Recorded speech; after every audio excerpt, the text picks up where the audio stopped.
Lord be with you. And also with you. A reading from the Holy Gospel according to John. Glory to you, Lord.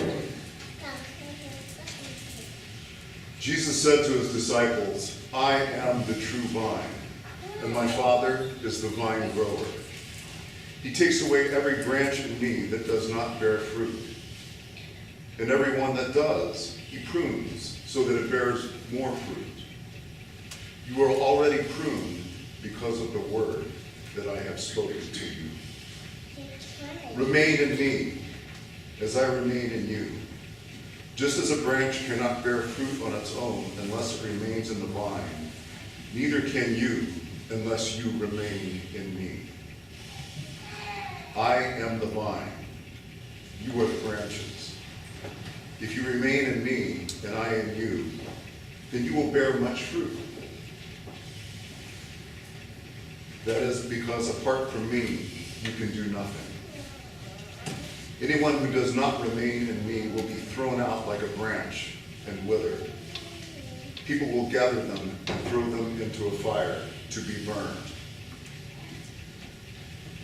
If you remain in me and my words remain in you, ask for whatever you want and it will be done for you.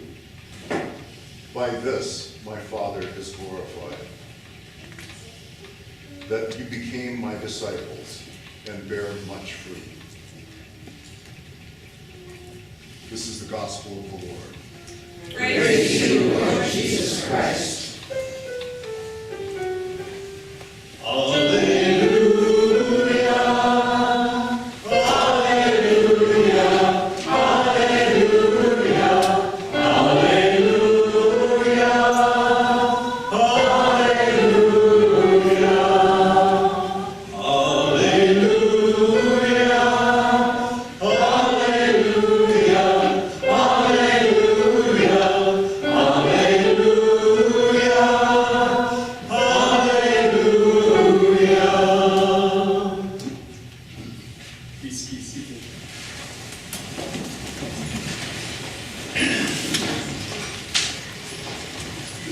Gospel says, become my disciples and bear much fruit. I came this morning just very soon for our lunch, and coming in while negotiating the curb, I saw the ambulance. I thought it would not come here. And then we were sitting there, the ambulance came out, and I didn't know it was Bishop Peter. And we came into the church and I saw Father Ben. Ron, you have to say the 10:30 Mass because I have an appointment, I cannot do it. I said, oh, okay. And Marilu, the wife, said, okay, go down to the sacristy and reflect for your homily. Anyway, I found it here in the carpet. Looks like branches or whatever. But I just remember a beautiful experience. When I was studying theology, one summer, one spring, I was sent to Japan for an exposure program, immersion program. And part of that was, of course, to see the beauty of Japan. We're in the Kyoto and Nara area. And one of the priests, one of the hosts, brought us to a mountain hiking. We went around a small mountain. And it was a very beautiful experience. You know, Japan, very clean. They preserve the mountains. Even when they build buildings, you won't see it from afar. You see all the trees because they build according to the shape of the mountain. And while going around, I was making an observation. The first time that I saw these large trees, and what caught my attention was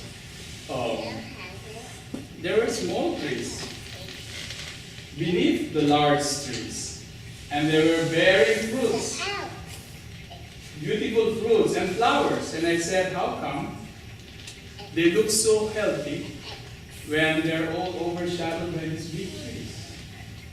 And the priest said, I read something about it, and he said, they all grow together strong and they bear fruit together.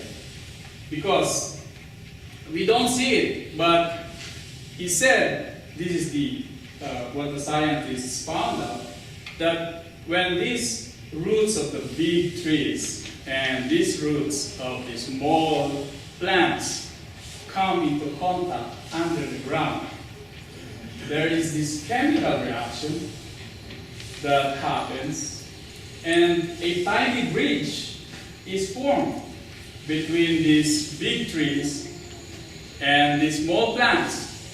And whoever has access to sunlight or to other nutrients or to water, that bridge serves as the channel for sharing. That's why they grow together.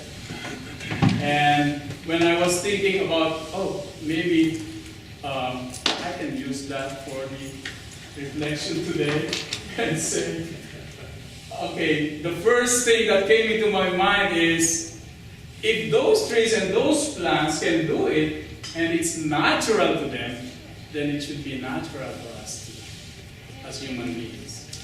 It's natural. It's a gift for us to be able to share whatever we have, so we can grow together and bear fruit together. Bear flowers. Be healthy and strong. And when we think about it, it's not actually surprising to acknowledge and to live in this giftedness, because Genesis 1:26 to 27 tells us we are created in the image and likeness of God. And so, if God is reflected in the beauty of nature and in the wonders of what's happening in nature, which science has yet to explain everything about, that is actually happening with us. That giftedness is already with us because we are created in the image and likeness of God. So it will always be possible for us. We will always have the capacity. Some authors call it capacity for the divine, or capacity for God, because we are created in His image and likeness. And Jesus is telling us in the gospel, we should bear fruit. The first thing we should remember is that we have this gift. We can bear fruit. And not only that, we can share it with one another. We are human, but we are also divine. And actually, we are more divine than human. Because if we say we are more than human, than divine, then we have all the excuses in the world to say, I'm only human. But the giftedness, the good news is that's why Jesus is saying, I am the vine and you are the branches, is that we are connected to something who is divine, and that is eternal. That is a constant source of nutrient for us to bear fruit and to be blossoming flowers, to be beautiful and strong for everybody. The second one is, when Jesus tells us to become the branches, there's a task. There's always we should really bear fruit. And I remember another story about a parish worker named Jim. And he was told by the parish priest one day, Jim, we have new parishioners and I want you to take care of them. And these new parishioners turned out to be Vietnamese. And Jim is always willing to help the parish priest. Said, yes, I'll do it, the best of my ability. And then he tried to meet these Vietnamese. And among them, he became close to one family, Sun Lee, his wife, and 2 children. And Sun Lee and his family needed everything. They needed food, they needed assistance for work and clothing, and Jim was trying to find ways how to help Sun Lee find work, gather extra clothes and give them extra food, everything he could do. And while he was doing it, he was waiting for the time to start, introducing Sun Li to the Catholic faith or to the Christian faith. But there was one problem. Sun Li doesn't speak English and Jim doesn't speak Vietnamese.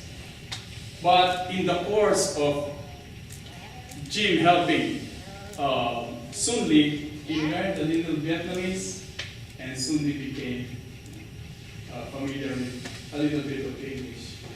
And then when Jim thought that he had enough Vietnamese and Sun Li had enough English so they could understand one another, he started teaching him. And Sun Li told him, you know, the more you explain it to me, the more I don't understand. But Sun Li asked him, tell me, Jim, are you like this Jesus? And Jim said, no, he is God. I'm just a human being. And Sun Li told him, you know, Jim, if you are like this Jesus, I want to know him. And I want to be his friend. See, my dear brothers and sisters, when we go back to the first or early Christians, they grew in number, they converted people, the community, the first Christian community became bigger, not because the leaders or the presbyters, because they talk much, or because they wrote beautiful lectures. No. Christianity grew because, as we read in the scriptures, because people see how they love and care for one another. So that task for us to bear fruit is always coupled with this challenge to take care of one another. And that is a more powerful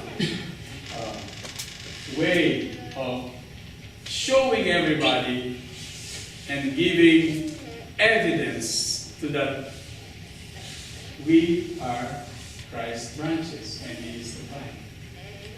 And that brings me to the final point, which I remember. You know, when these roots touch underneath, we don't see them. And all these things happen in silence. And I've been going here to St. Matthew for the last 5 years. And this is a very challenging, this is a challenge and challenging community. But I believe that we keep growing and we keep finding happiness and fulfillment in this community because we allow things to happen in silence. Or we are sensitive to what's happening, which is not spoken. We do not have a grand church. We do not have big time activities. We are not as that popular, controversial we may be. but we are not big time church. But since as members of this community, we always are sensitive to what's happening in silence, where these important bridges are being formed and we are being connected, then we become blessed. And what happens is that we begin to bear flowers and we begin to bring forth fruits. And so we ask and we pray for these blessings, my dear brothers and sisters, as we continue this Eucharistic celebration. That we may always acknowledge that we are blessed, we are gifted, that we have the power to bear fruit because we are divine as well as very good. Second, that it is always an invitation for us. We ask for the grace that we may always accept this invitation to love one another, just like Sun Li. To become a witness of God's love, not by talking too much, but just by showing that we care and we love for one another in simple. Even if we do it in silence and in prayer. These are these are our intentions, and may we always live with these blessings. God bless us. Amen.